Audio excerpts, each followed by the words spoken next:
Welcome to this journey through time. Today, we will travel into the world of forgotten cities and vanished civilizations.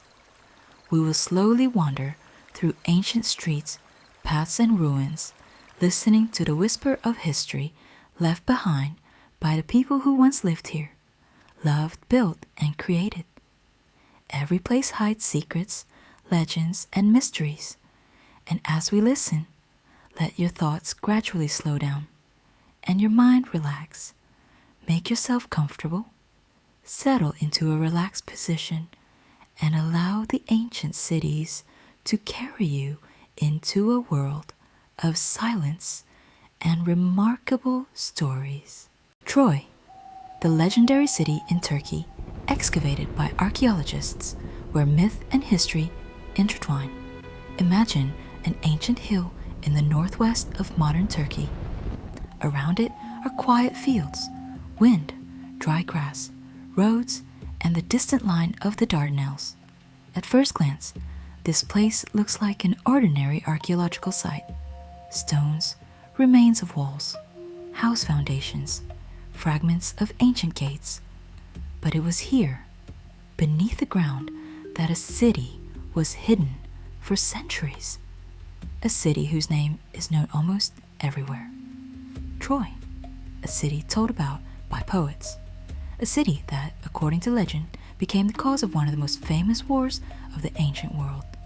The city of King Priam, brave Hector, beautiful Helen, Paris, Achilles, Odysseus, and the wooden horse that became a symbol of cunning and deception. But was Troy real? Or was it only a myth created by the imagination of the ancient Greeks? Did a city truly exist that the Achaeans besieged for 10 years? Was there really a war over a woman? And where does legend end and history begin? Today we travel to Turkey, to the hill of Hisarlik, to understand how archaeologists found Troy, a city where myth and reality became so closely intertwined that separating them is almost impossible. Troy became immortal thanks to ancient Greek epic poetry. The most famous work connected with it is Homer's Iliad. This poem was created around the 8th century BC, but it tells of events that may have happened much earlier, during the Bronze Age. The Iliad does not describe the entire Trojan War, but only a short episode from its final year. Yet that was enough for Troy to enter the history of world culture forever. Homer tells of the wrath of Achilles, the conflict between heroes, duels beneath the city walls, the death of Hector, and the suffering of people drawn into a war of gods, kings, and ambition. According to the myth, everything began with beautiful Helen, the wife of Menelaus, king of Sparta. The Trojan prince Paris took her to Troy. For the Greeks, this was an insult that demanded revenge. The kings and heroes of the Achaean world gathered a huge fleet and sailed to the shores of Asia Minor. A war began that lasted 10 years. Beneath the walls of Troy fought the greatest warriors of the ancient world. Achilles, the almost invincible hero. Hector, the main defender of the city.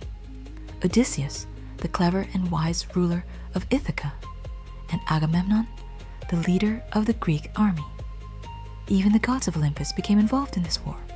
Athena, Apollo, Hera, Aphrodite, Poseidon, and Zeus.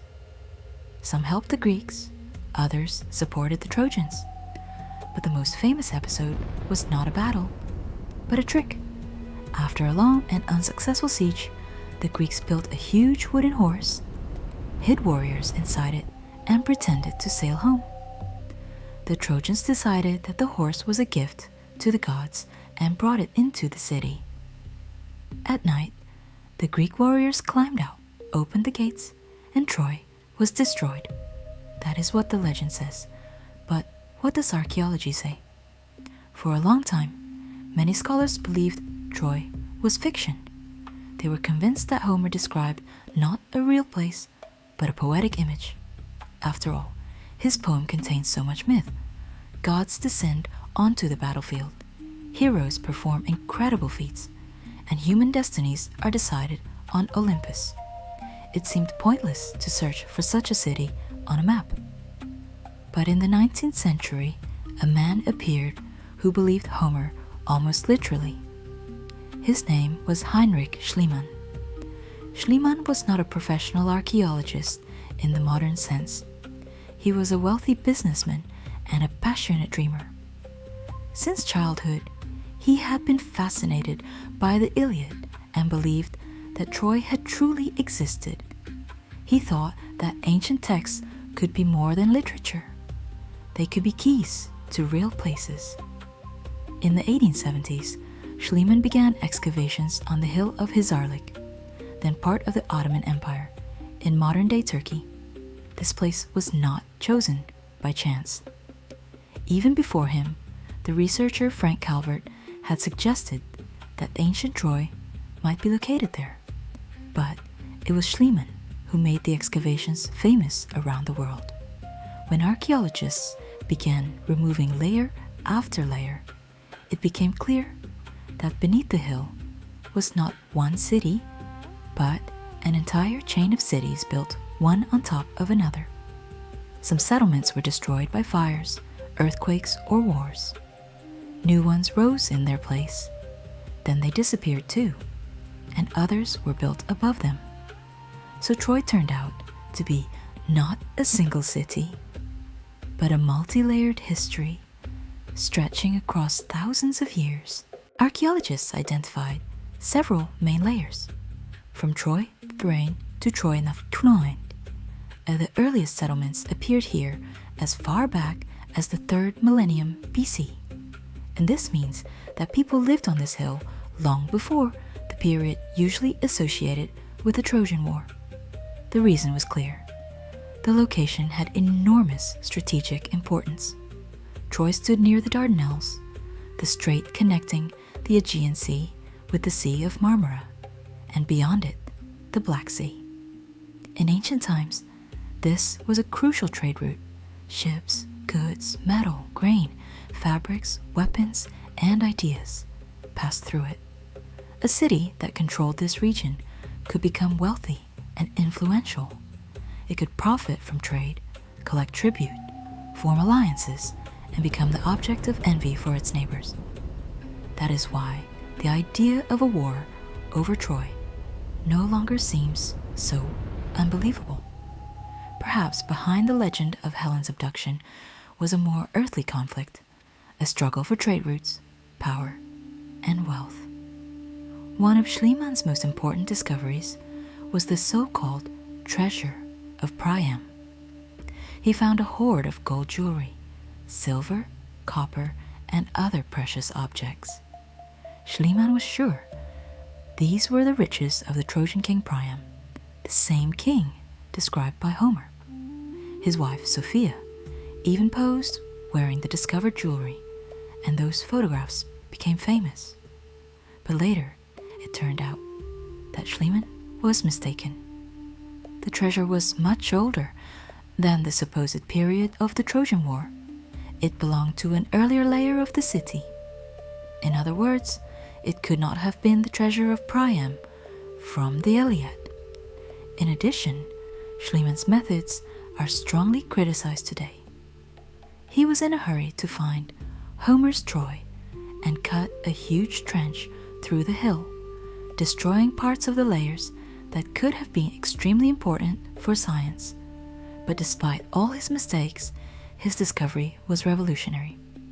He proved the main point. Beneath Hisarlik, there truly was an ancient city that could be connected with the legends of Troy. After Schliemann, other archaeologists continued the excavations. They worked more carefully, studying pottery, walls, traces of fires, destruction, and rebuilding. Gradually, it became clear that the most likely candidates for Homer's Troy were the layers known as Troy 6 and Troy 7L. Troy 6 thus was a powerful city with impressive stone walls, towers, and gates. It existed approximately in the 2nd millennium BC. Its walls were built so skillfully that they still make an impression today. This was not a small village, but a fortified center that could have played an important role in the region. However, Troy 6 appears to have been destroyed by an earthquake. After it came Troy 7a. This layer is especially interesting because it dates to roughly the late 13th or early 12th century BC. This is the period most often connected with a possible historical basis for the Trojan War. In Troy 7a, archaeologists found signs of dense occupation. Large storage jars were discovered inside houses. Some researchers believe this may indicate preparations for a siege or life under threat. The city was destroyed, possibly as a result of a military attack, but there is no direct proof that this was exactly a war between the Achaeans and the Trojans. And here, the most interesting part begins. Archaeology does not fully confirm the myth, but it does not completely disprove it either. It shows that in the right place and at roughly the right time, there really was a rich, fortified city. That city was destroyed. Conflicts may have taken place around it. This means the legend could have had a real foundation. Hittite sources add even more mystery. The Hittites were a powerful people who lived in Anatolia during the Bronze Age. In their archives, there is mention of a land called Wilusa. Some scholars believe Wilusa may be connected with Ilion, another ancient name for Troy. The texts also mention a name, Alexandru, which resembles Alexander, another name for Paris. These similarities are not final proof, but they show that in Western Anatolia there were kingdoms, alliances, and conflicts that could have formed the historical background of the Trojan epic. And what about the wooden horse? Did it really exist? Archaeologists have found no traces of a huge wooden horse, and most likely they never will. Wood simply would not survive for thousands of years. But many historians believe the horse may have been a symbol. Perhaps it represented a siege engine. Perhaps it was a clever military tactic. Perhaps it was a metaphor for an earthquake, since in antiquity, Poseidon was not only the god of the sea, but also a god of earthquakes and was associated with horses. There is also a theory that the horse could have meant a ship or a particular type of military structure, or perhaps it was simply a powerful literary image created to explain the sudden fall of an apparently impregnable city. But this image survived for millennia.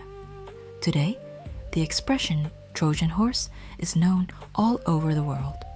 It means a hidden threat disguised as a gift. Even in the world of computers, malicious programs are called Trojans. In this way, an ancient myth continues to live in modern language. After the Bronze Age, Troy did not disappear completely. In later periods, the city of Ilion existed here. Greeks, Romans, generals, and emperors visited it. According to ancient authors, Alexander the Great came here to honor the heroes of the Trojan War.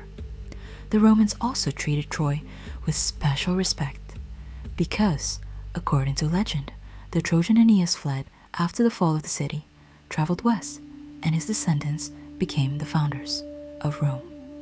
Thus, Troy became not only a Greek legend, but also a Roman one.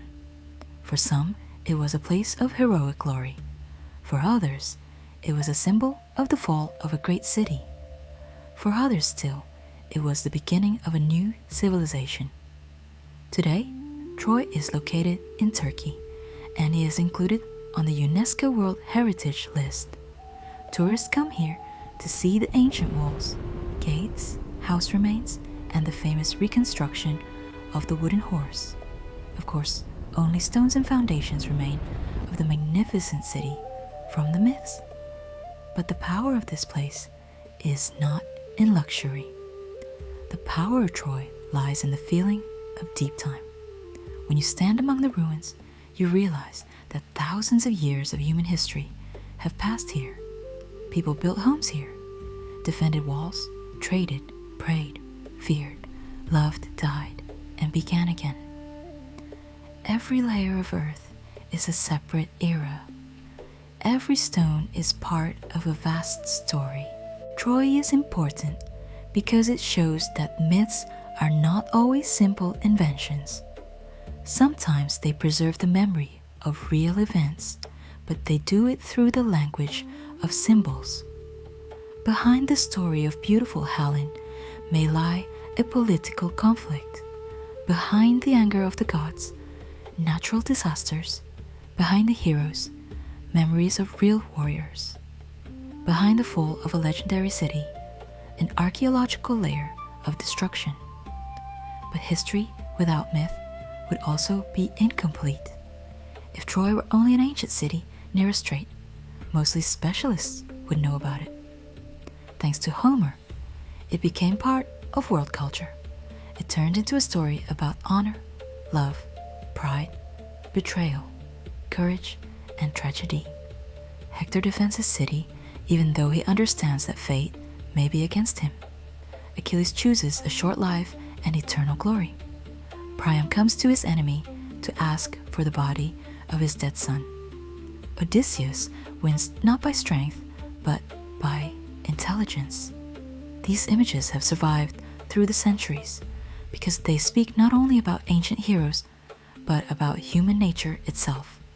That is why Troy still fascinates people. It exists between two worlds, between archaeology and poetry, between earth and legend, between scientific fact and eternal question. Was the Trojan War exactly as Homer described it? Most likely not. Was the wooden horse real? Perhaps not. Did Achilles, Hector, and Helen exist exactly as we know them? We cannot prove it. But the city existed. The walls existed. The destruction existed. There were people whose lives became part of a great memory. And that memory became a legend that survived empires, languages, and millennia. Troy is a place where archaeologists uncovered not only stones, but the very boundary between myth and history. Today, the wind still passes over the hill of Hisarlik. The sun lights the ancient ruins. Tourists look at the remains of the walls and try to imagine the noise of battle, the voices of the inhabitants, the creaking of gates, and the shadow of the wooden horse at the entrance to the city. And perhaps this is the greatest mystery of Troy. It does not give us a final answer. It makes us ask questions. Where does legend end? Where does history begin? And can myth be a way to preserve truth when direct evidence has long disappeared? Troy shows us that the past is rarely simple. Sometimes it lies beneath the earth in layers. Sometimes it speaks to us through poetry. Sometimes it reveals itself only to those who are willing to search.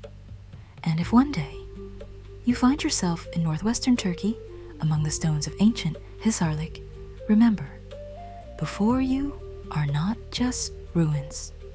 Before you is a city that first lived in songs, then disappeared beneath the earth, and then was found again. A city where legend became archaeology. A city where myth and history are forever intertwined.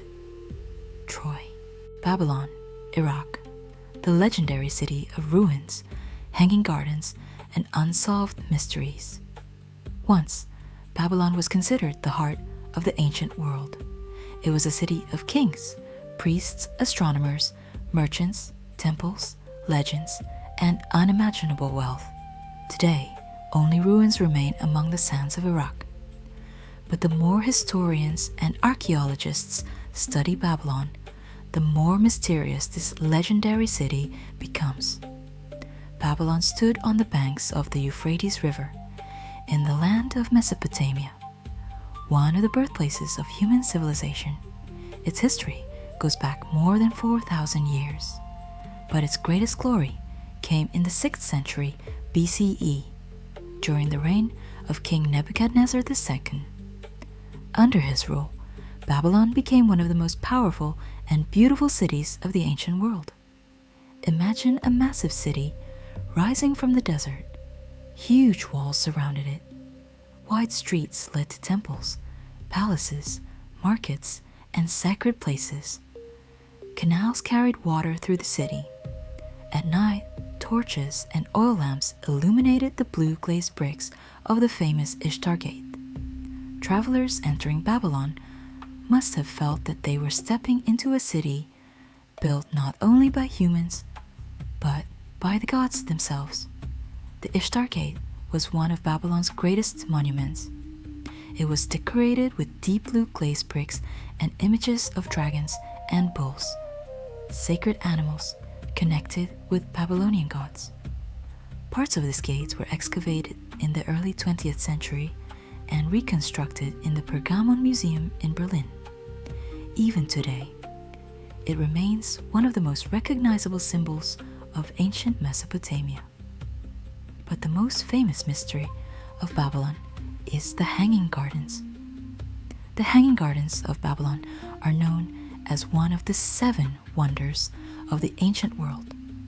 Ancient writers describe them as a paradise in the desert, terraces filled with trees, flowers, exotic plants, and flowing water. According to legend, Nebuchadnezzar II built the gardens for his wife, Amytis, who came from a mountainous land and missed the green hills of her homeland. The story is beautiful. But there is one problem. Archaeologists have never found clear evidence that the Hanging Gardens actually existed in Babylon. No definite ruins, no inscription from Nebuchadnezzar describing them, no exact location. This has led some researchers to believe that the gardens may have been a legend, or that they were located not in Babylon, but in Nineveh, the capital of Assyria. Scholar Stephanie Daly suggested that ancient writers may have confused the 2 cities. So, one of the greatest wonders of the ancient world may still be hidden under the earth, or it may have never stood in Babylon at all. Another mystery connected with the city is the famous Tower of Babel. According to the Bible, people tried to build a tower that would reach the heavens. As punishment for their pride, God confused their languages and they could no longer understand one another. Many historians believe this legend may have been inspired by the great ziggurat of Babylon, called Itamananki. It was a massive stepped temple tower dedicated to the god Marduk. Ancient texts suggest it may have reached about 90 meters in height. For the people of the ancient world, it must have looked like a stairway to the sky, but its exact appearance remains unknown. No complete contemporary image has survived. What we see today in reconstructions is based on texts, fragments, and imagination. Babylon was also a center of science and knowledge. Babylonian astronomers carefully observed the moon, stars, and planets. They recorded eclipses, created mathematical tables, and developed a system of time measurement that still affects us today. The reason we divide an hour into 60 minutes and a minute into 60 seconds comes from the sexagesimal system used in ancient Mesopotamia. But Babylon was also a world of omens, gods, demons, and magic. Priests believed that events in the sky could predict the future of kings and empires.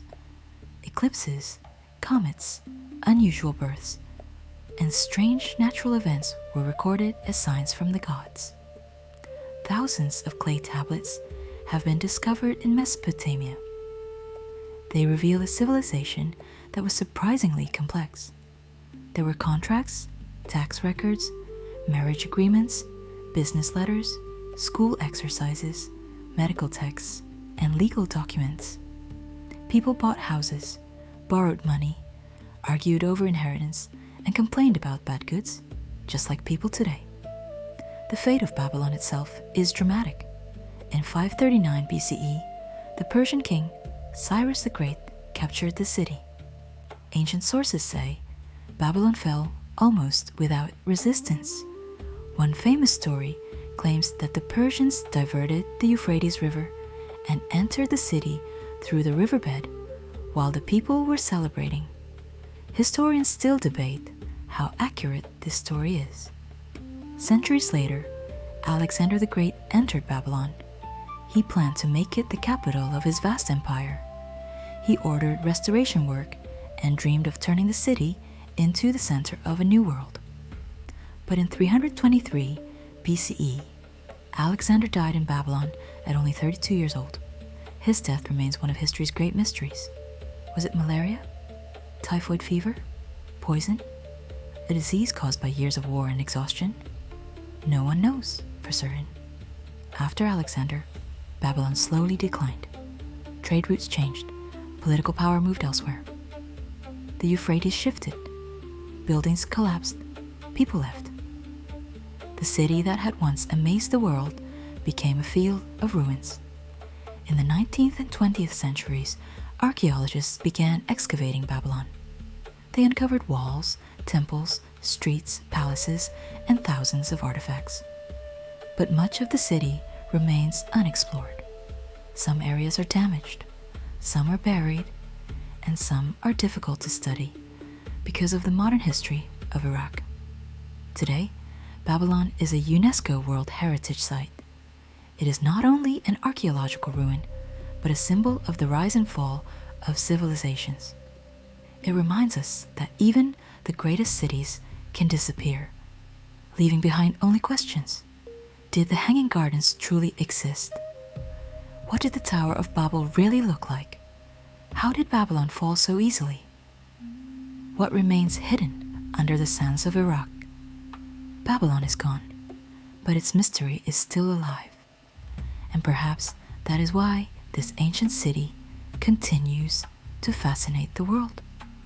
It stands between history and legend, between fact and myth, between the ruins we can see and the secrets still buried beneath the earth.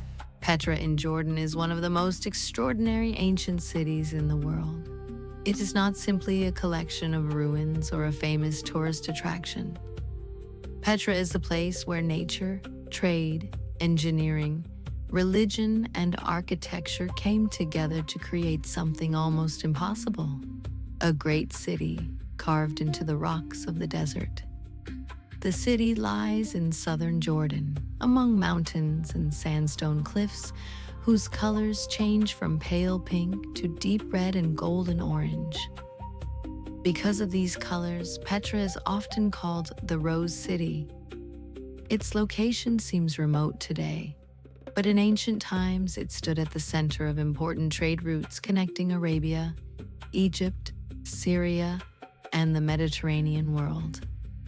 The people who made Petra famous were the Nabateans. They were an Arab people who began as nomadic traders and gradually became powerful merchants, builders, and rulers. By around the 4th century BC, they had learned how to control caravan routes across the desert. Their wealth came not only from conquest, but from knowledge. They understood the landscape, knew where water could be found, and knew how to move safely through dangerous desert regions. Caravans passed through Petra carrying some of the most valuable goods of the ancient world.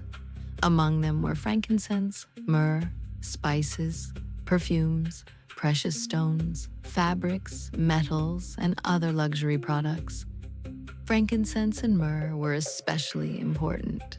These aromatic resins were used in temples, medicine, perfumes, and burial rituals.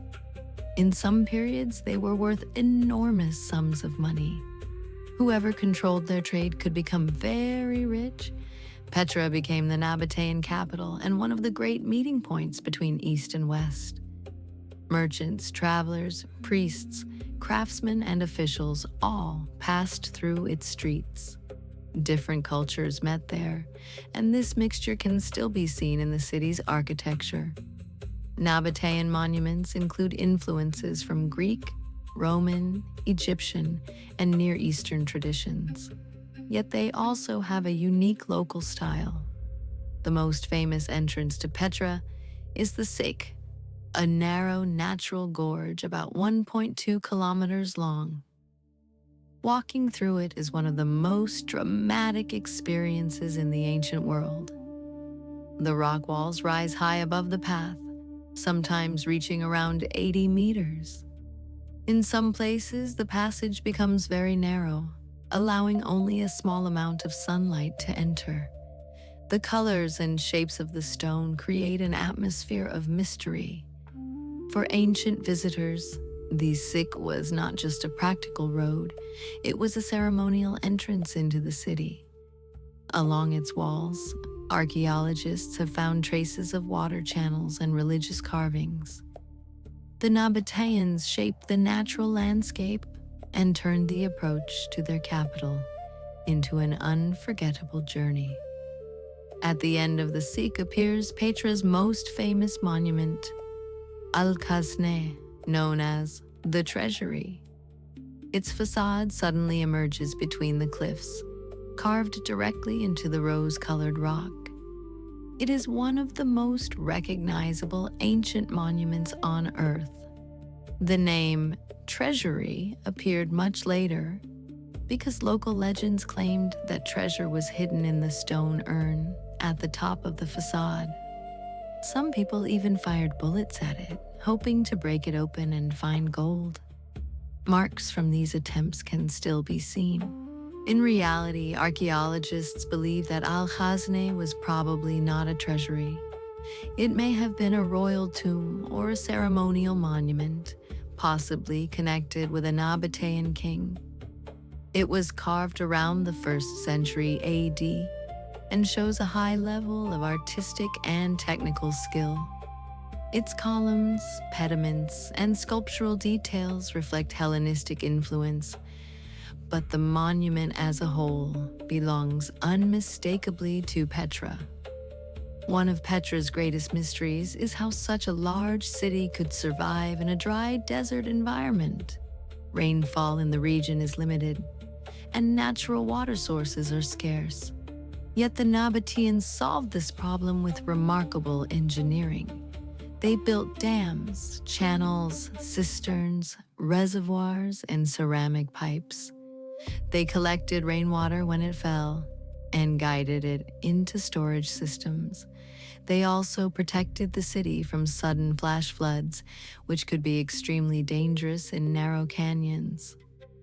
This water system allowed Petra to support a large population, as well as animals, gardens, temples, workshops, and visiting caravans. It was not a simple survival method, but a sophisticated hydraulic network. In many ways, the success of Petra depended on water as much as on trade. The Nabateans turned a harsh landscape into a livable and prosperous urban center. Although Al-Khazne is the most famous building, Petra is much more than one monument. The city contains hundreds of tombs, temples, caves, stairways, altars, and public buildings. Some structures are carved directly into cliffs, while others were built with stone blocks. There were markets, administrative areas, religious spaces, and residential districts. Petra was a living city, not merely a city of tombs. One of the most impressive monuments is Ad-Dir, or the monastery. It is larger than Al-Khazne and is also carved into the rock. Its facade is about 45 meters high. To reach it, visitors must climb hundreds of stone steps through the mountains. The name monastery comes from a later period, when Christians may have used the building. Originally, it was probably a Nabatean temple or funerary complex. In the center of Petra stood important public monuments, including the Great Temple and a colonnaded street. These remains show that Petra had a complex urban structure. It was connected to the wider world and influenced by major civilizations of its time. Coins were minted, goods were exchanged, religious ceremonies were performed, and political decisions were made there. The Nabatean kingdom managed to remain independent for a long time by carefully balancing between stronger powers. However, in 106 AD, the Roman Empire annexed Nabatea. Under Emperor Trajan, the region became the Roman province of Arabia Petraea. Petra did not immediately decline. For a period, it continued to develop under Roman rule. Roman architectural features appeared, and the city remained important. Over time, however, Petra's role began to weaken. Trade routes changed, and sea trade through the Red Sea became more important. The Roman Empire also controlled many roads directly, reducing the Nabateans' old role as middlemen. Earthquakes damaged the city, especially the powerful earthquake of 363 AD, which harmed buildings and water systems. Petra did not disappear suddenly. During the Byzantine period, a Christian community lived there, and churches with mosaics were built. But gradually, the city lost its economic and political importance. Its population decreased, buildings collapsed, and the water systems fell into disrepair. Eventually, Petra became known mainly to local Bedouin communities who lived among the ruins and preserved many stories about the place. For the Western world, Petra was rediscovered in 1812 by the Swiss explorer Johann Ludwig Burckhardt. He traveled through the Middle East under the Arabic name Ibrahim ibn Abdallah and spoke Arabic. After hearing stories of a hidden ancient city, he persuaded a guide to take him there by saying he wanted to make a sacrifice near the tomb of the prophet Aaron. His visit brought Petra back to European attention. Since then, archaeologists, historians, artists, and travelers have studied the city. Yet many questions remain. What exactly was the purpose of Al-Khazneh? How were Nabatean religious rituals performed? What hidden structures still lie beneath the sand? The Nabateans left inscriptions, but they did not leave detailed histories of themselves. Much of their story must be reconstructed from architecture, artifacts, water systems, and scattered texts. Modern technology is helping researchers discover more. Satellite imagery, drones, ground-penetrating radar, and 3D scanning allow scientists to study areas that are difficult to excavate. In recent years, researchers have identified large hidden structures near Petra, proving that the city still has secrets to reveal. Today, Petra is a UNESCO World Heritage Site and one of the new 7 wonders of the world. It attracts visitors from across the globe. Tourism brings income to Jordan and to local communities, but it also creates risks. The soft sandstone is vulnerable to erosion, wind, rain, salts, and human contact. Protecting Petra is a serious challenge. Petra is powerful because it shows what human beings can create in even the most difficult environment. The Nabateans transformed cliffs into monuments, a desert valley into a capital, and trade routes into an empire of wealth and culture. Their city survived kings, empires, earthquakes, and centuries of silence. Even today, Petra feels both open and hidden. Its facades are visible to everyone, but its deeper story remains partly buried in stone and sand. That is why Petra continues to fascinate the world. It is not only a beautiful, ancient city, but also a mystery carved into the heart of the desert. Palenque, The forgotten Maya city in the jungles of Mexico. Deep in the tropical jungles of southern Mexico, in the state of Chiapas, among humid air, dense greenery, the calls of birds, and the sound of running water, lie the ruins of one of the most beautiful and mysterious cities of the Maya civilization. This city is called Palenque. Today, Palenque is an archaeological site and a UNESCO World Heritage Site, but once it was a living city with plazas, temples, palaces, roads, canals, houses, workshops, and sacred places. Human voices echoed here. Ritual processions moved through the squares. Craftsmen worked with stone and clay. Scribes carved signs into monuments, and priests watched the movement of the stars. Palenque was not the largest Maya city. It was smaller than giants such as Tikal, Calakmul, or Copan. But in the beauty of its architecture, the elegance of its reliefs, its harmony with nature, and the number of surviving inscriptions, it holds a special place. These are not just ruins. This is a city that seems to have dissolved into the jungle, but never completely disappeared. The ancient name of Palenque was probably Lacama, which can be translated as Great Water or Big Waters, and this name fits the place perfectly. Unlike many other Maya cities, Palenque was closely connected with water. Streams flowed here, springs and waterfalls were nearby, and the Maya created a complex system of canals, aqueducts, and drainage channels. Water in Palenque was not only a practical necessity, it was part of the city's identity. Ancient builders directed streams beneath plazas, along walls, and through special stone channels. Some water systems were hidden underground. This shows the high level of Maya engineering. They knew how not only to build temples and pyramids, but also to control and reshape the natural landscape. One of the main features of Palenque is its location. The city was built not on an open plain, but at the foot of the mountains, on the border between jungle and hills. Because of this, its architecture looks especially picturesque. Temples rise against the background of green slopes. Stairways climb to the tops of pyramids, and ancient walls seem to grow out of the earth itself.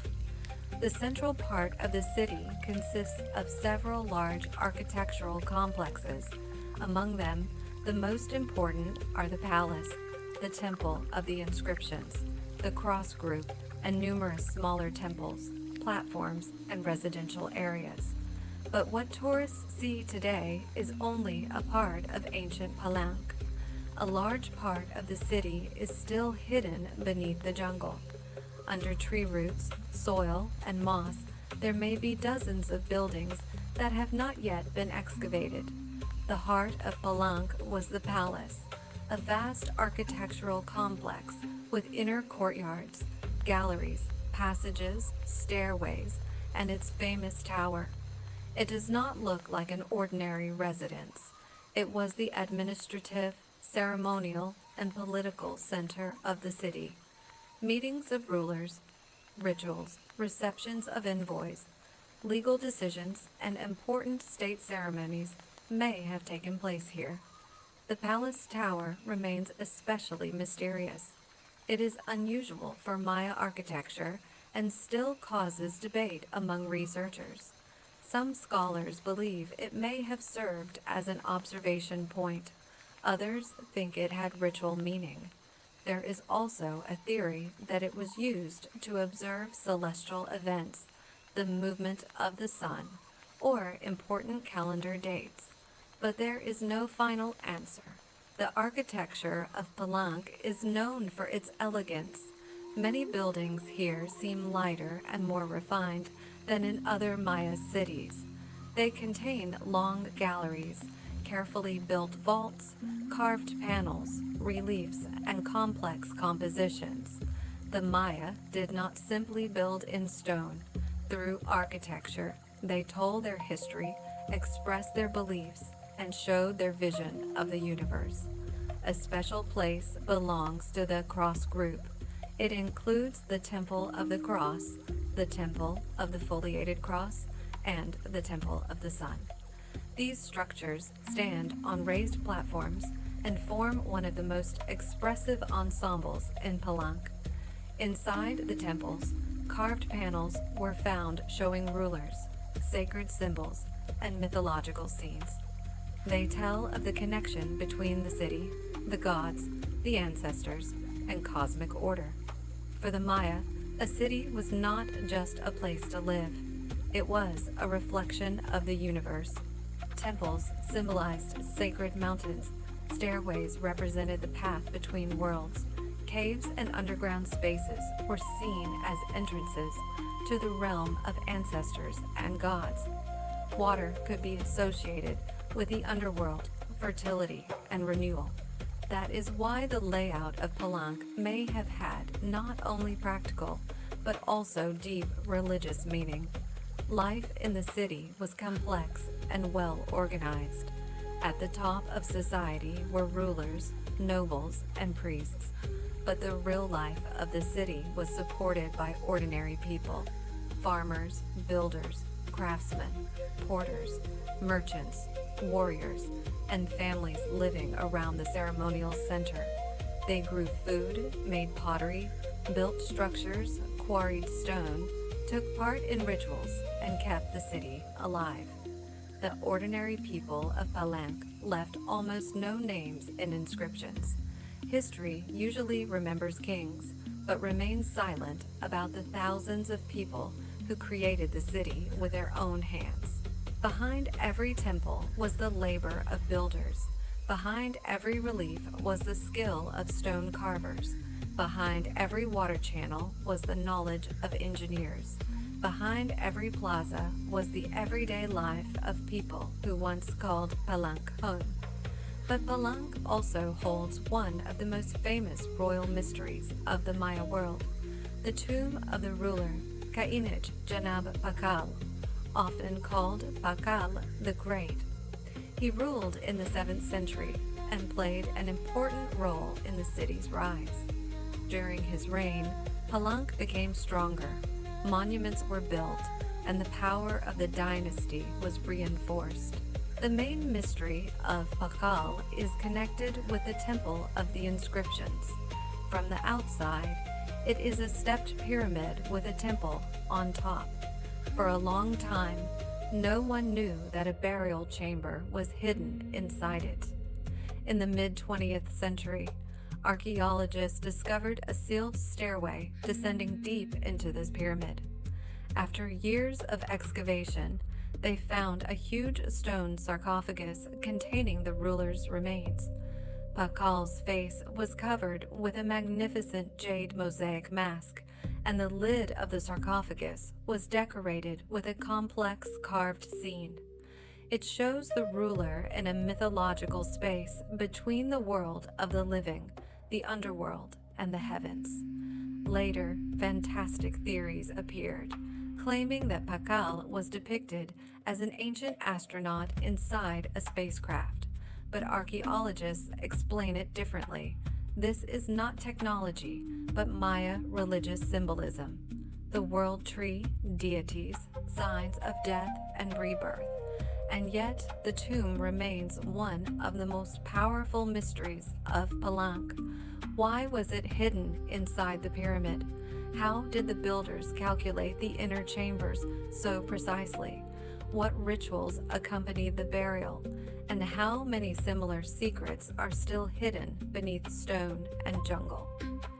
Palenque reached its height during the classic period of Maya civilization. The city was part of a complex political network. The Maya were not a single empire. Their world consisted of separate city-states that formed alliances, fought wars, traded, and competed for influence. Palenque also took part in this struggle. Its history includes periods of rise, defeat, recovery, and renewed construction. But in the 8th and 9th centuries, many Maya cities began to decline. Palenque also gradually lost its importance. The last known dates on its monuments belong to the late 8th century. After that, the city seems to disappear from written history. Why was Palenque abandoned? This is one of its greatest mysteries.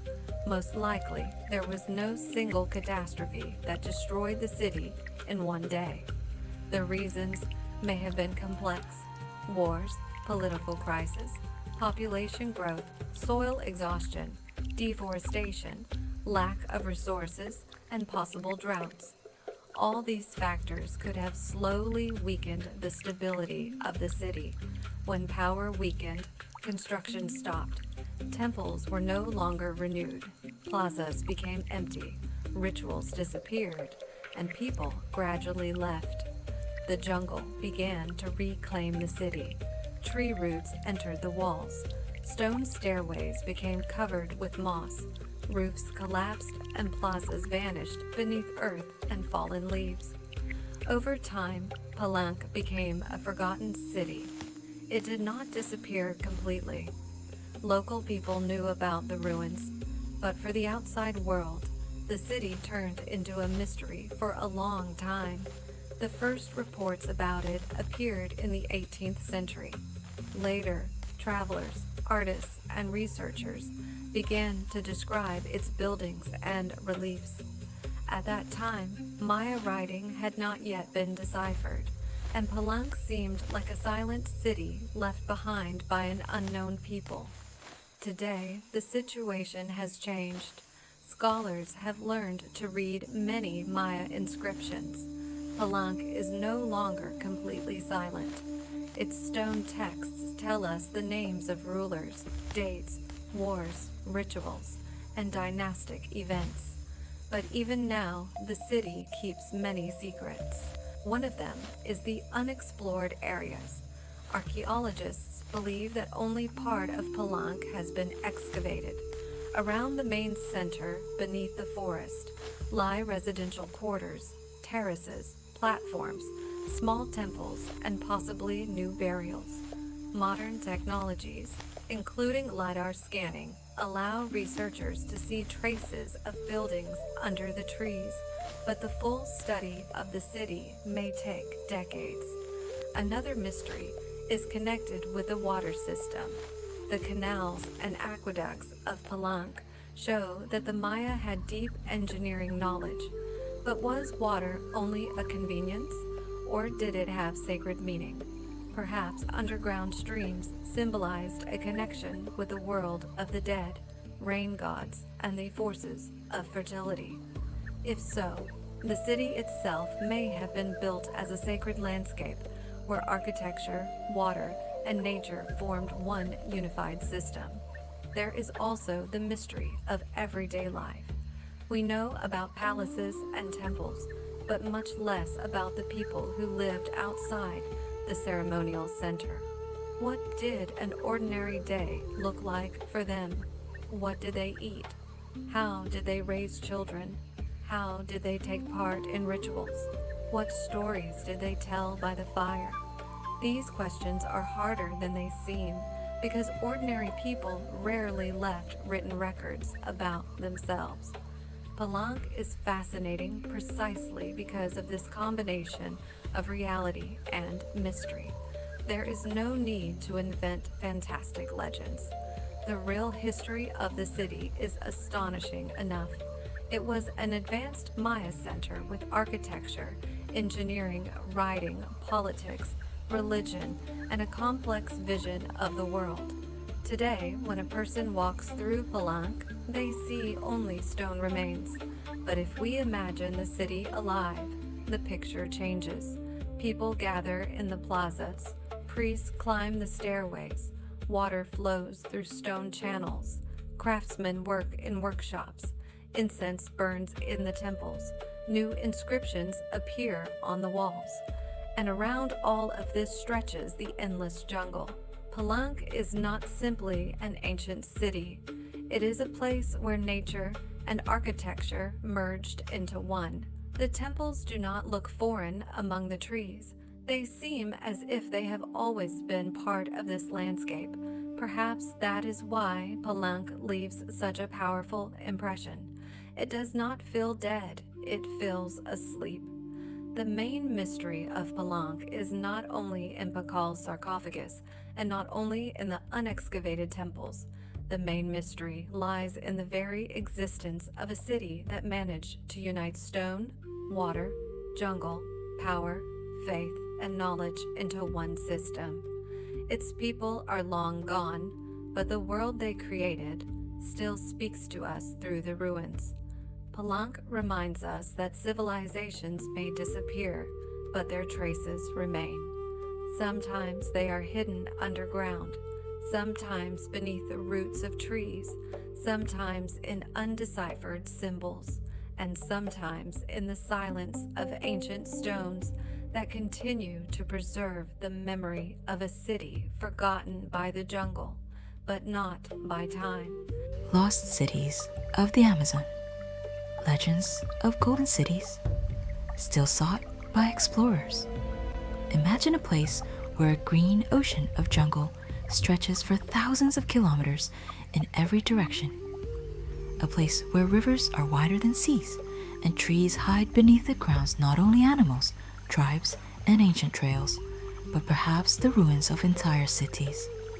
A place where every step could reveal a new mystery, and every hill might turn out to be a pyramid swallowed by the forest. That place was, and still is, the Amazon, the largest tropical rainforest on the planet. For some, it is a kingdom of nature.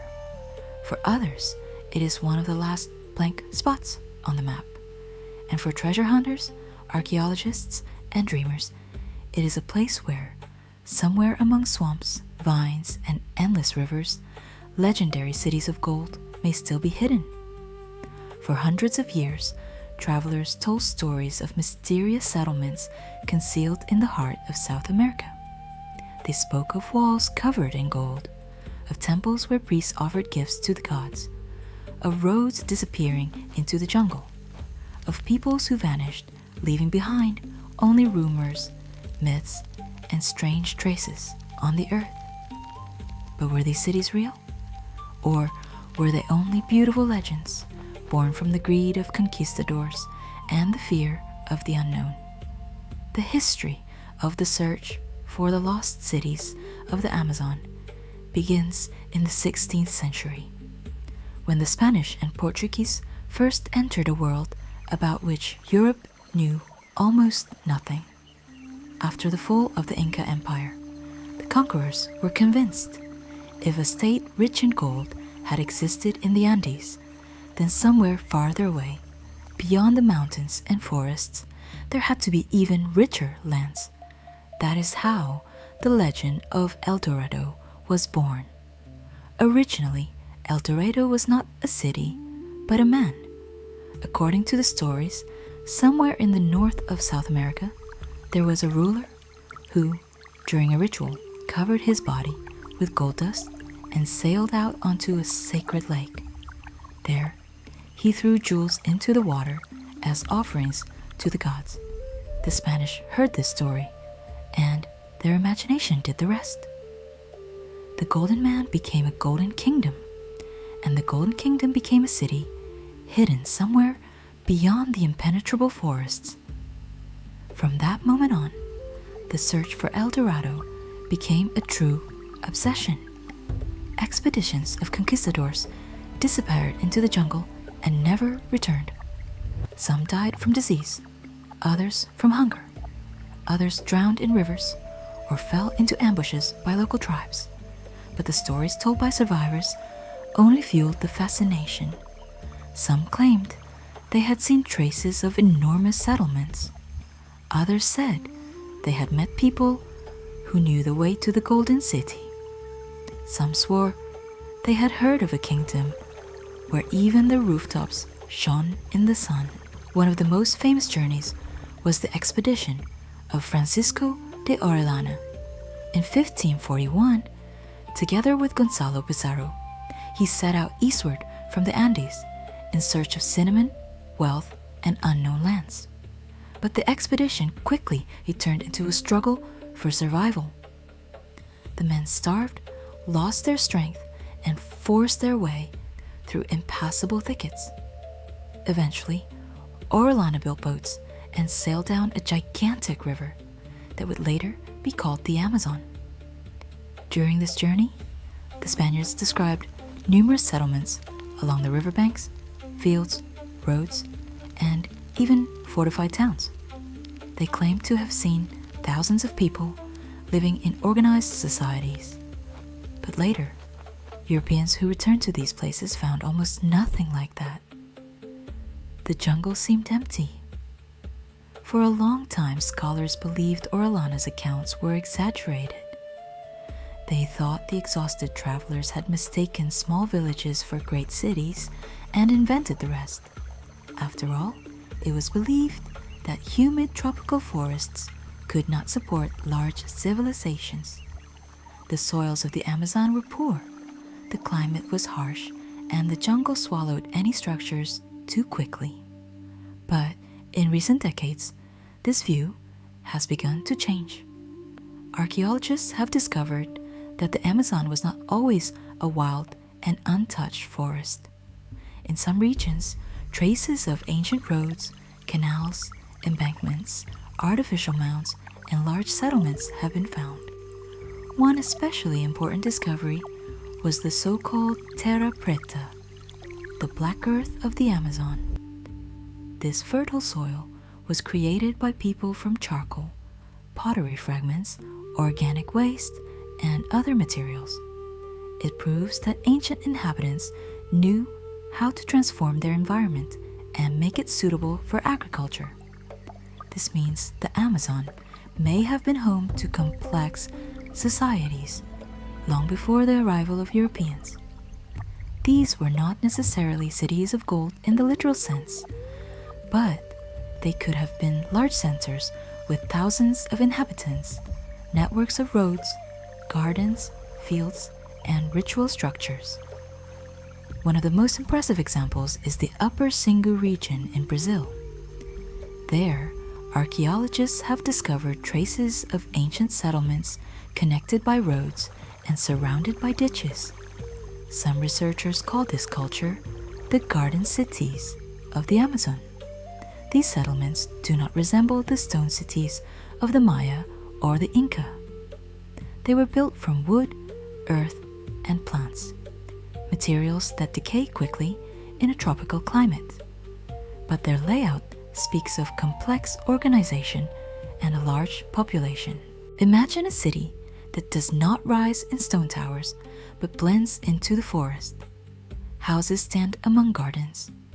Roads run through the vegetation. Around them are canals, fields, fishing ponds, and ritual plazas. After hundreds of years, such a city would almost completely disappear. The forest would reclaim the land. But if viewed from the air or with modern technology, its traces can still be seen. And it is modern technology that is changing the search for lost cities today.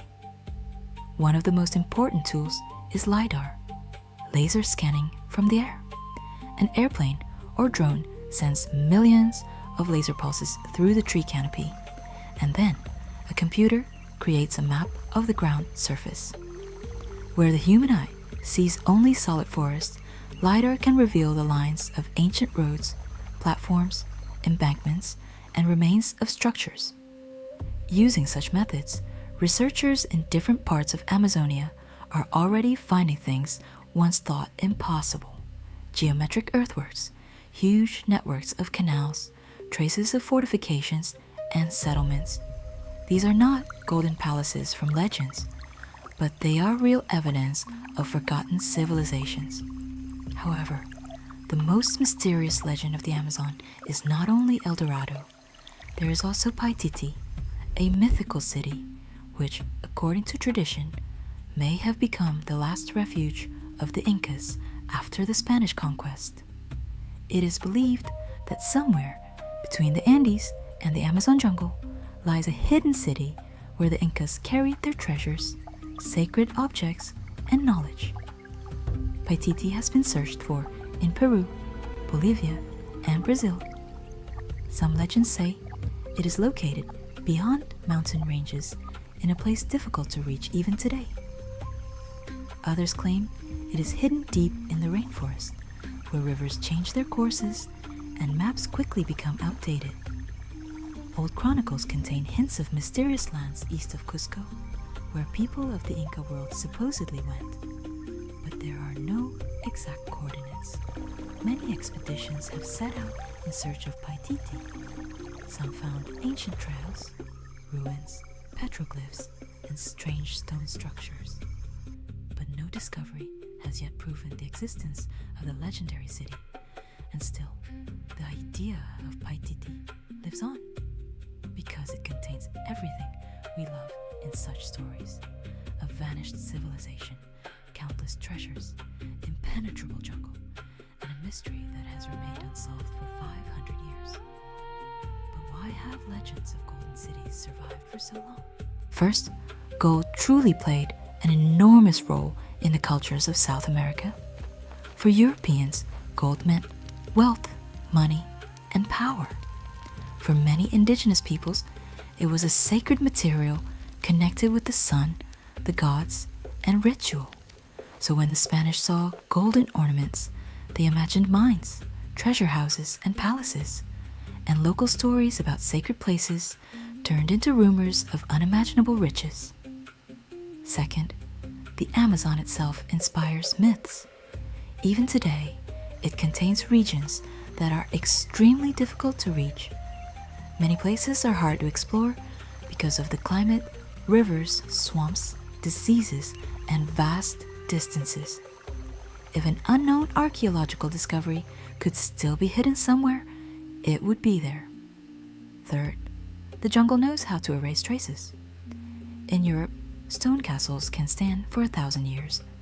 In the Amazon, wooden houses, earthen walls, and reed roofs disappear within decades. Roots destroy foundations. Rains wash away embankments. Vines cover roads. After only a few generations, a large settlement can turn into a hill overgrown with trees. But disappearance does not mean that nothing ever existed. Today, scholars increasingly say that before the arrival of Europeans, the Amazon may have been far more populated than previously believed. Epidemics brought from the Old World destroyed enormous numbers of people even before many European explorers reached these regions. That is why later travelers saw not flourishing societies, but the aftermath of catastrophe. Abandoned lands, empty settlements, and forests rapidly returning to places once shaped by human hands. In this sense, Orellana's accounts may not have been pure fantasy. Perhaps he really did see the banks of the Amazon more densely populated than they became later. Perhaps the cities were not stone metropolises, but large networks of settlements stretching along rivers. Perhaps there was not as much gold as the conquistadors dreamed of, but civilizations did exist. The lost cities of the Amazon are not only a story about treasure, they are a story about how easily humanity forgets entire worlds, about the fact that civilization does not always look the way we expect it to. It does not have to mean stone walls, palaces, and pyramids. Sometimes civilization is the ability to live with the forest, manage rivers, create fertile soil, and build a society that does not destroy nature, but becomes part of it. Still, the romance of the search has not disappeared. Somewhere out there, beneath the green canopy, there may be roads on which no one walks anymore, plazas where rituals were once performed, hills that were once platforms for the houses of chiefs, canals made by human hands, and perhaps the ruins of a city whose name survives only in legend. Researchers continue to search. Satellite images, LiDAR, drones, Archaeological expeditions and the stories of local people are slowly revealing a new Amazon. Not empty and wild, but ancient, complex, populated, and full of secrets. Will a real city of gold ever be found? Perhaps not. Most likely, El Dorado, in the form imagined by the Spaniards, never existed. But in a sense, the gold has already been found. Only it is not in the form of bars or ornaments. It is knowledge of the past, knowledge that changes our understanding of an entire part of the world. Every new discovery shows that legends do not always lie. Sometimes they simply speak in the language of symbols. A golden city may turn out not to be a city covered in gold, but the trace of a great culture lost in the jungle. And when archaeologists find ancient mounds beneath the trees, roads beneath the roots, and black earth among the green forest, it is as if they hear the echo of the same stories that once drove conquerors mad. The Amazon still keeps its secrets. It does not give them up easily. To reveal them requires patience, technology, and respect for the land that for centuries was considered impenetrable. But perhaps that is exactly why its mysteries are so captivating. Somewhere out there, beyond the sound of rain, the cries of birds, and the slow flow of brown rivers, the past is still waiting for its moment. Not in the form of shining golden walls, but in the form of traces left by people who once created an astonishing world in the middle of the jungle. And perhaps one day, another beam of lidar will pass through the crowns of the trees and reveal on a screen the outlines of what people have searched for across centuries.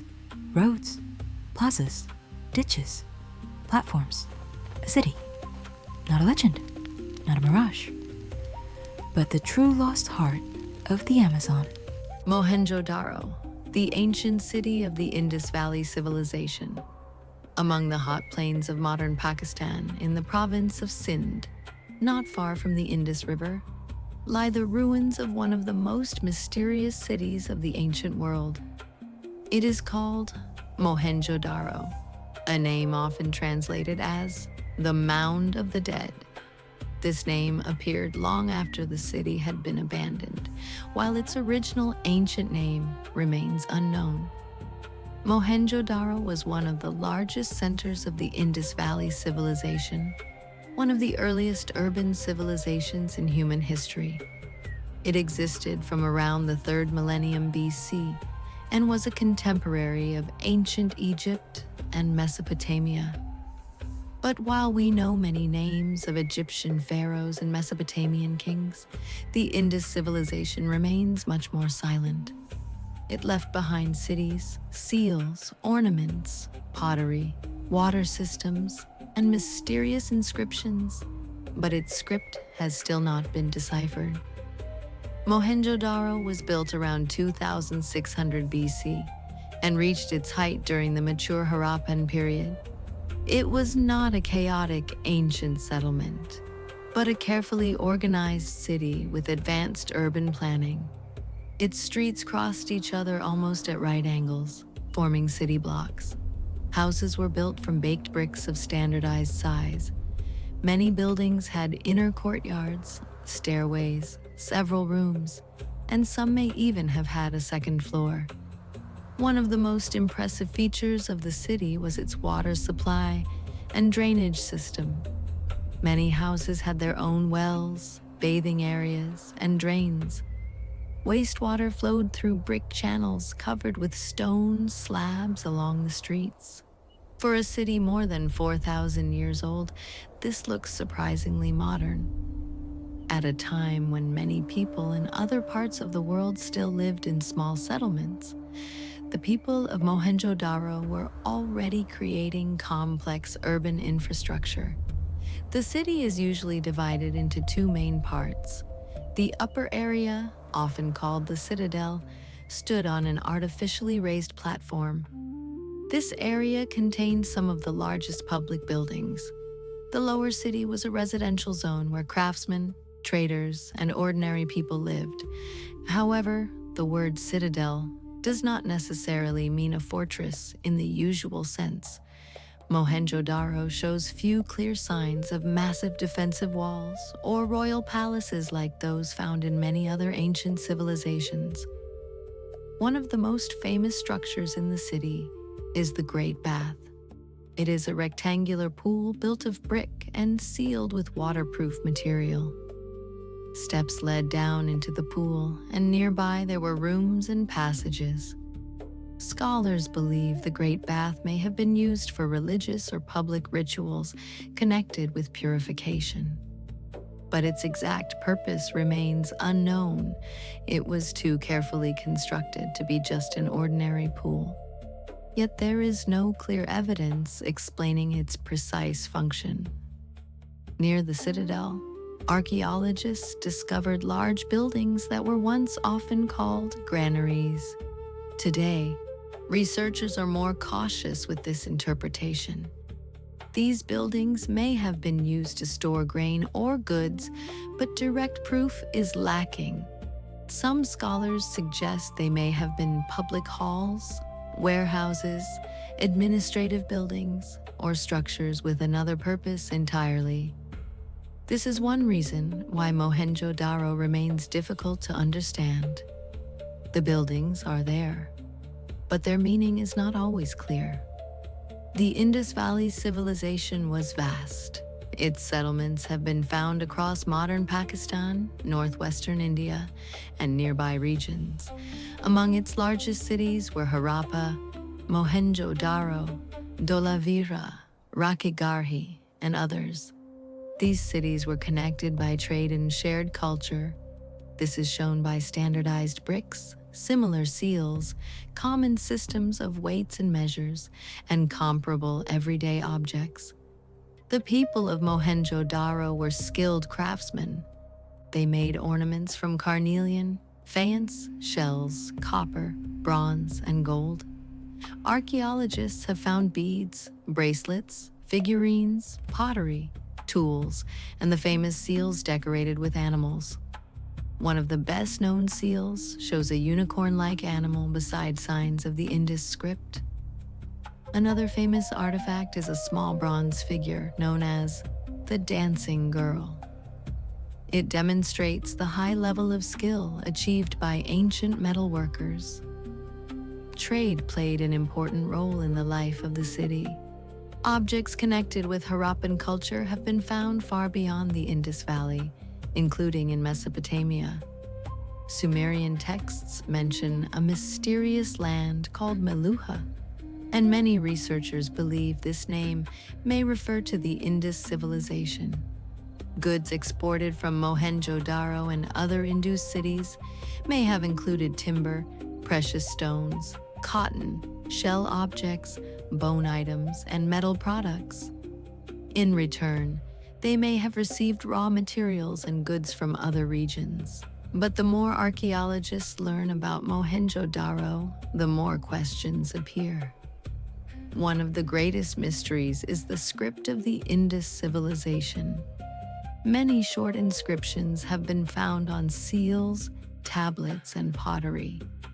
They contain dozens of different signs, but the texts are usually very brief. No one has been able to reliably decipher this writing system. The language behind the signs is unknown. It may have been related to ancient Dravidian languages, but this is only one hypothesis. Until the script is deciphered, the voices of the people of Mohenjo-daro remain closed to us. Another mystery is the political system of the city. Egypt had pharaohs. Mesopotamia had kings and palaces. In Mohenjo-daro, archaeologists have not found obvious royal tombs, luxurious palaces, or great monuments praising rulers. This does not mean there was no authority. Such a large city could not exist without organization. But how was power arranged? Was there a king, a council of elders, a priestly elite, or a trade and administrative system? There is no definite answer. Perhaps power in the Indus cities was less openly displayed than in Egypt or Mesopotamia. The religion of Mohenjo-Daro is also mysterious. The city has no huge temples like those of Egypt or Mesopotamia. There are seals with animals, figurines, images of possible deities, and symbols that may have had ritual meaning. Some researchers see in them early forms of cults connected with fertility, water, animals, or forces of nature. But without deciphered texts, it is impossible to say exactly whom the people worshipped or what rituals they performed. The most famous mystery of Mohenjo-Daro is the cause of its decline. For a long time, there was a theory that the city had been destroyed by a sudden invasion. In the 20th century, some archaeologists connected human skeletons found at the site with a violent end to the city. Later, sensational stories appeared about a massacre or even an almost instant catastrophe. But modern research treats such versions with caution. The human remains do not prove that the whole city died in a single day because of an attack. Yet, they may belong to different periods and different circumstances. Today, most scholars believe that Mohenjo-Daro did not disappear suddenly. Its decline was probably gradual. One possible reason was climate change. Around the 2nd millennium BC, serious environmental changes took place in the region. Monsoon rains may have weakened, rivers changed their courses, and some lands became less suitable for farming. For a city dependent on water, agriculture, and trade, this could have been disastrous. Changes in the river system may have been especially important. The Indus civilization developed near great rivers and their tributaries. If a river changed its course, if floods became frequent, or if water became scarce, urban life became increasingly difficult. Archaeological layers show that Mohenjo-Daro suffered from flooding more than once. Its inhabitants raised street levels and rebuilt houses, as if trying to adapt to repeated natural problems. Economic changes may also have played a role. If trade links with Mesopotamia weakened, if agriculture became less productive, and if people began moving to other regions, large cities gradually lost their importance. Perhaps the people of Mohenjo-Daro did not vanish, but moved into smaller settlements. Therefore, it is more accurate to speak not of the complete disappearance of a people, but of the collapse of an urban system. There is another mystery. Why did such an advanced civilization leave so few traces of war? In Mohenjo-Daro, there are almost no large fortifications. Weapons are relatively rare, and battle scenes do not play a major role in its art. This does not mean there were no conflicts at all, but the Indus civilization looks different from many of its neighbors. Perhaps its stability was based not mainly on military power, but on trade, control of resources, traditions, and a shared system of standards. Mohenjo-Daro is also remarkable for its level of everyday comfort. The attention given to water, cleanliness, and city planning suggests that its people valued order in daily life. Yet we know almost nothing about their names, myths, laws, or rulers. The city appears rational and highly organized, but its inner world remains hidden. Today, Mohenjo-Daro is a UNESCO World Heritage Site, but the monument itself is under threat. Salty groundwater, heat, rains, erosion, and tourism are slowly damaging the ancient bricks. Archaeologists and conservators are trying to preserve the ruins, but this is a difficult task. The city was built from materials that do not survive easily for thousands of years under the open sky. Mohenjo-Daro is not just a collection of ancient walls and streets. It is proof that more than 4,000 years ago, people were already capable of creating cities with advanced infrastructure, drainage systems, public buildings, and complex crafts. At the same time, it remains one of the greatest mysteries of archaeology. We can see its streets, houses, wells, and seals, but we cannot read its texts. We understand that the city was highly developed, but we do not know who ruled it. We see traces of decline, but we cannot name one exact cause of its end. That is why Mohenjo-Daro captures the imagination so strongly. It is a city that speaks to us through bricks, drains, seals, and silent ruins.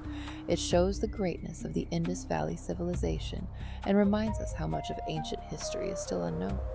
Perhaps one day the Indus script will be deciphered, and then Mohenjo-Daro will finally tell its story in its own voice. Harappa, the mysterious city of the Indus Valley. Civilization. Imagine an ancient city more than 4,000 years old. A city with straight streets, carefully planned districts, a drainage system, brick houses, workshops, warehouses, and trade routes. A city where people use seals with mysterious signs, yet their writing system has still not been deciphered. A city that existed at the same time as ancient Egypt and Mesopotamia, but left behind far more questions than answers. This city is called Harappa. Today, Harappa is located in modern Pakistan, in the province of Punjab, near the Ravi River, but the civilization to which it belonged was much larger. It is known as the Indus Valley Civilization, or the Harappan Civilization. It covered vast territories of modern Pakistan, northwestern India, and parts of Afghanistan. In terms of area, it was one of the largest civilizations of the Bronze Age. Harappa became one of the first cities through which scholars realized that a developed and independent ancient culture had existed in the Indus Valley. Before the discovery of these ruins, it was long believed that the main centers of the ancient world were Egypt and Mesopotamia. But the finds at Harappa and Mohenjo-daro showed that in the east there was another great world, no less complex, organized, and mysterious. The height of the Harappan civilization came roughly between 2600 and 1900 BCE. During this period, the cities of the Indus Valley reached a high level of development. People built with baked brick, used standardized weights, created jewelry, pottery, seals, traded with distant regions, and knew how to organize life in large urban centers. But the most striking thing about Harappa is its layout. The ancient city was not arranged chaotically. Its streets crossed each other almost at right angles, forming blocks. This grid-like structure resembles modern cities. It suggests that Harappa did not grow randomly, but was planned in advance. The city streets were wide enough, and houses stood along them in an orderly way.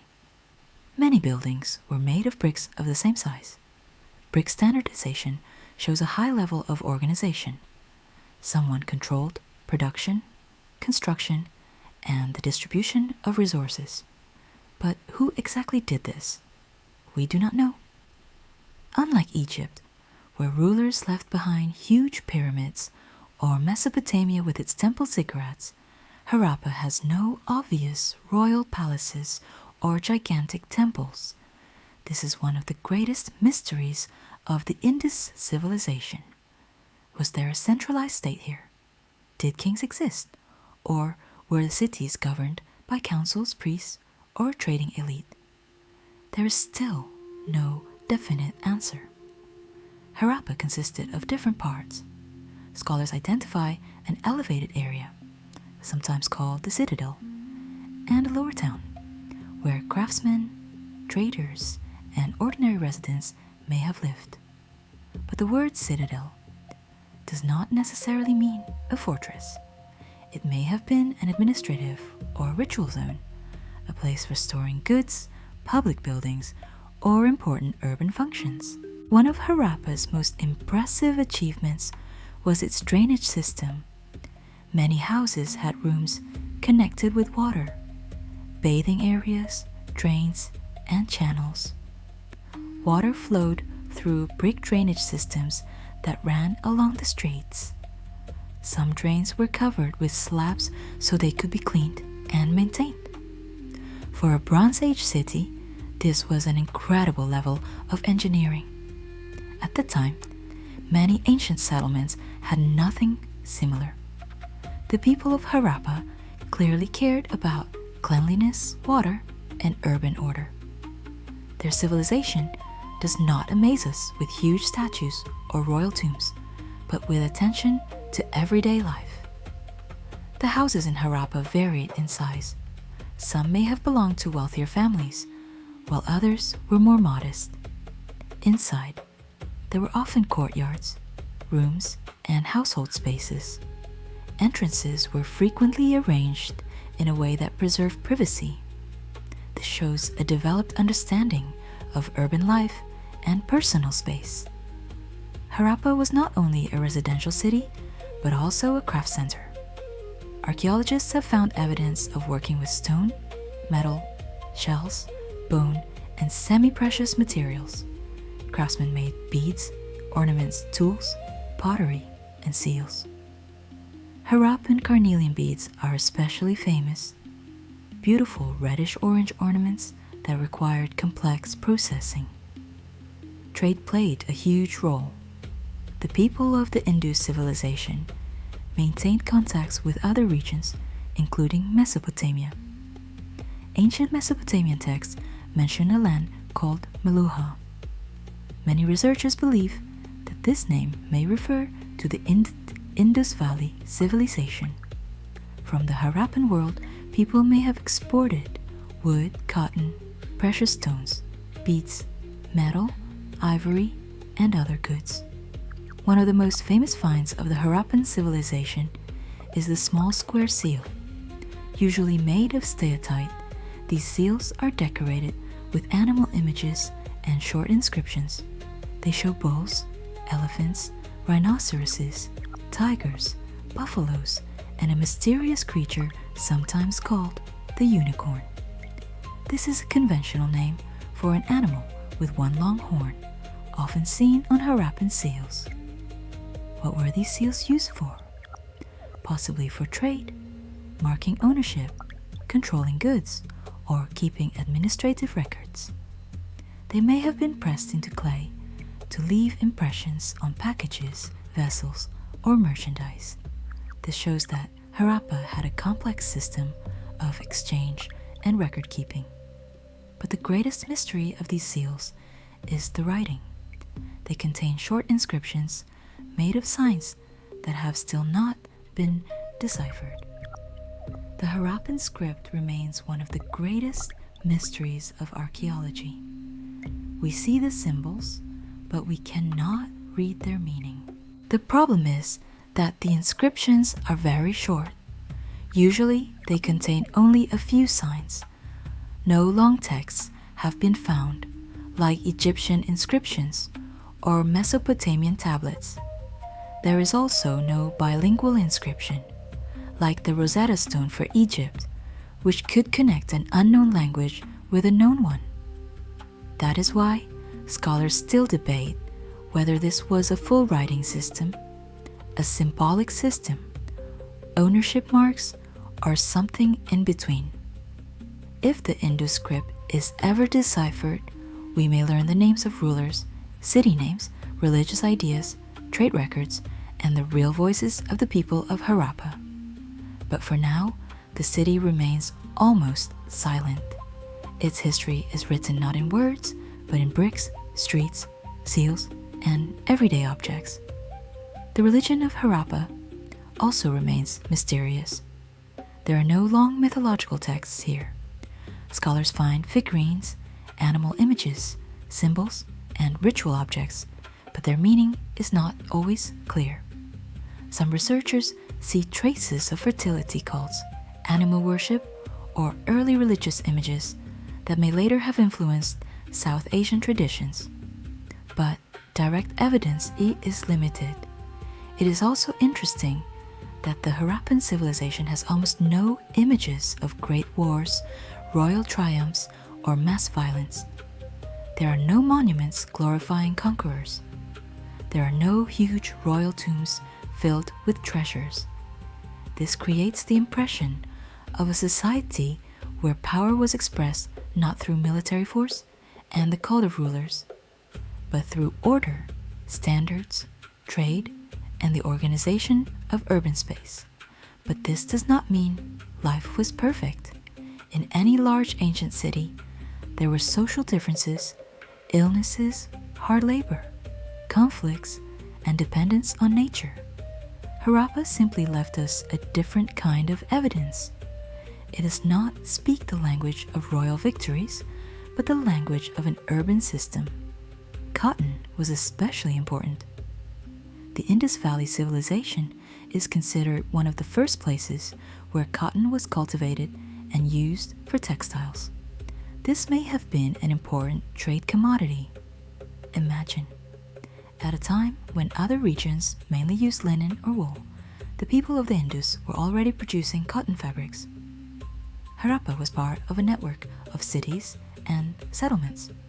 Besides it, there were Mohenjo-daro, Dholavira, Kanweriwala, Rakhigarhi, Lothal, and many other centers. Some had their own special features. Lothal is often associated with maritime trade, while Dholavira is known for its unique system of water reservoirs. But they all shared common features: brick architecture, planning, standardized weights, seals, and similar material culture.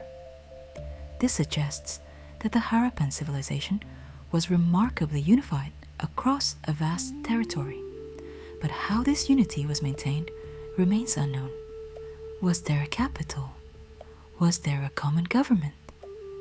Or were the cities connected by trade, customs, and cultural norms without a single king? This is one of the main mysteries. By the end of the second millennium BCE, the Harappan civilization began to change and gradually decline. Large cities lost their importance, populations moved, and complex urban systems broke down. Harappa also fell into decline. But why did this happen? There was once a theory about an invasion by conquerors who destroyed the cities of the Indus Valley. Today, most scholars treat this idea with caution. It is more likely that the causes were complex and gradual. Climate change, weakening monsoons, shifts in river courses, agricultural problems, declining trade, and internal social changes. Rivers played a huge role in the life of the Indus civilization. If river courses changed, if water disappeared, if harvests became worse, the urban system may not have been able to survive. A civilization built on farming, trade, and water resources depended strongly on a stable environment. But Harappa did not disappear in a single day. Most likely its decline was long and gradual. People slowly left the large urban centers, moved to smaller settlements, and changed their way of life. Some traditions continued, but the great urban culture of the Indus Valley was no longer the same. When archaeologists began studying Harappa, they faced a serious problem. Part of the ancient city had already been damaged before systematic excavations began. In the 19th century, bricks from the ruins were used to build a railway. The ancient bricks turned out to be convenient building material, and a significant part of the site was destroyed. Only later did people understand the true value of these ruins. Today, Harappa is not just an archaeological site. It is a key to understanding one of the most mysterious civilizations of the ancient world. There are no pyramids here to immediately capture the imagination. There are no giant statues of rulers. There are no deciphered chronicles. But that is exactly why Harappa is so fascinating. It forces us to look at civilization differently.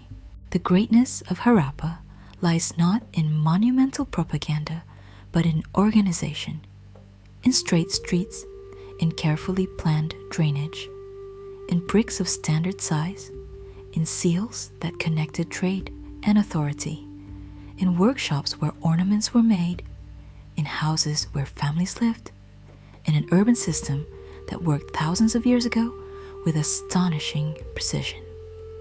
Harappa reminds us that the ancient world was far more diverse than it may seem. Not all great civilizations built pyramids. Not all left royal inscriptions. Not all spoke about themselves loudly. Some spoke quietly, through the city plan, through traces of water in the drains, through small seals with undeciphered signs. And perhaps the main mystery of Harappa is not only its writing. The main mystery is how such a developed civilization managed to exist for centuries, uniting vast territories without obvious palaces, armies, or royal monuments. How was it governed? What did its people believe in? What language did they speak? What did they call their city? For now, we do not know the answers, but every brick, every seal, every fragment of pottery brings us closer to understanding. Harappa is still silent, but its silence is not empty. Hidden within it is the memory of the people who built one of the most remarkable cities of the Bronze Age. Harappa is a city of grid-like streets, mysterious signs, and a vanished civilization. A city that has not revealed all its secrets. And perhaps that is exactly why it continues to attract archaeologists, historians, and everyone who wants to understand how complex and mysterious human history truly is. Tikal in Guatemala, the lost Maya city in the jungle. Imagine an endless jungle. Morning mist rises above the trees. Tropical birds call from the forest. Leaves move in the warm air, and somewhere in the distance you hear the roar of howler monkeys.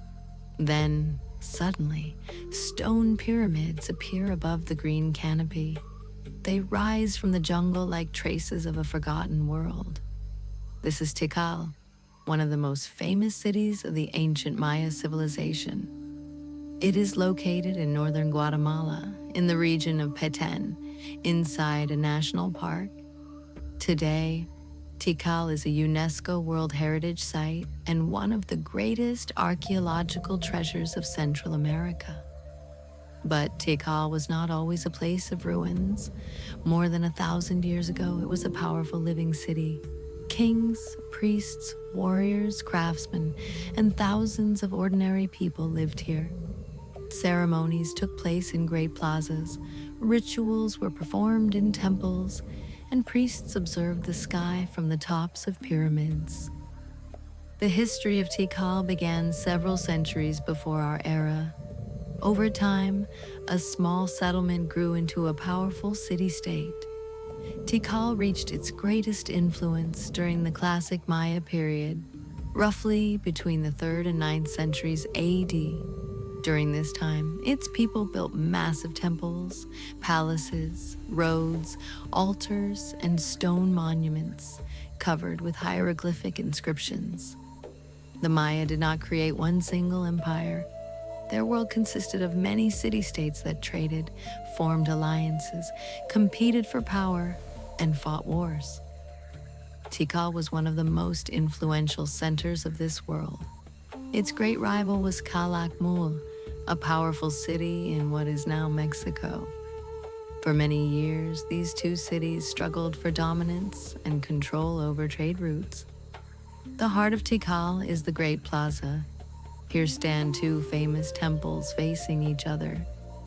The first is Temple 1, also known as the Temple of the Great Jaguar. It is about 47 meters high and was built as a funerary temple for the ruler Jasau Chankawil. Inside, archaeologists found his tomb with jade, ceramics, ornaments, and other valuable objects. Opposite it stands Temple 2, also called the Temple of the Masks. From its upper platform, visitors can see the Great Plaza and Temple 1. It is easy to imagine this place centuries ago.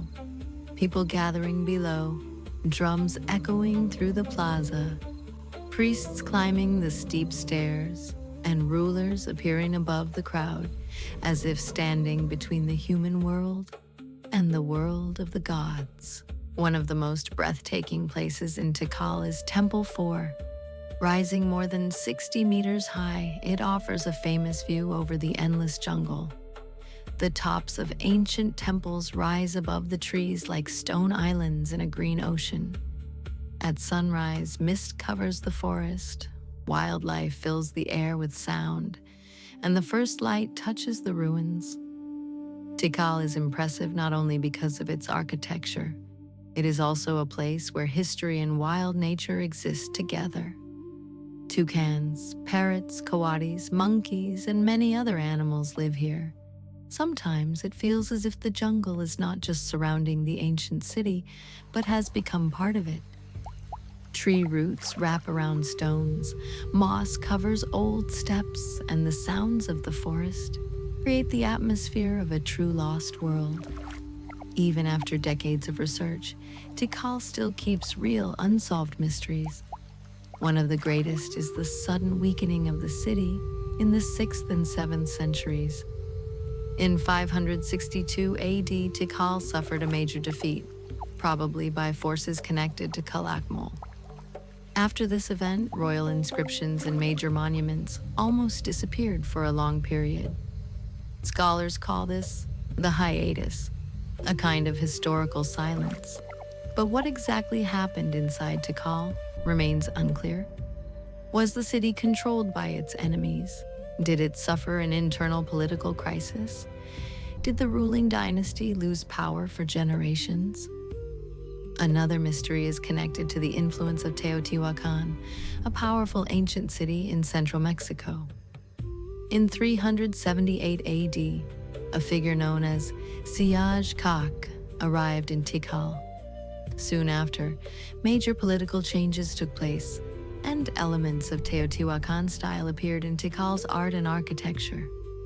Scholars still debate what this event really was: a military invasion, a diplomatic alliance, or a change in the ruling elite. The final decline of Tikal is also not fully understood. Droughts, warfare, overpopulation, environmental pressure, lack of resources, and political instability may all have played a role, but archaeologists cannot point to one single cause. Tikal may have declined not because of one sudden disaster, but because of many problems building up over time. Modern technology has revealed even more mysteries. Using LiDAR laser scanning, researchers have discovered hidden roads, platforms, fortifications, and unknown structures beneath the jungle. These discoveries show that Tikal and its surroundings were much larger and more complex than previously believed. But many of these places have not yet been excavated. Archaeologists can see their shapes on digital maps, but they still do not know what lies beneath the ground: houses, temples, palaces, or tombs. It is important to remember that the Maya people did not disappear. Their descendants still live today in Guatemala, Mexico, Belize, and other parts of Central America. They continue to preserve their languages, traditions, and cultural identity. The great classic Maya cities declined, but the Maya people survived. Today, Tikal is a place where history, nature, and mystery come together. It reminds us that even the greatest cities can disappear, but stones can still preserve memory. The pyramids still stand, and the mysteries of the Maya continue to attract travelers from all over the world.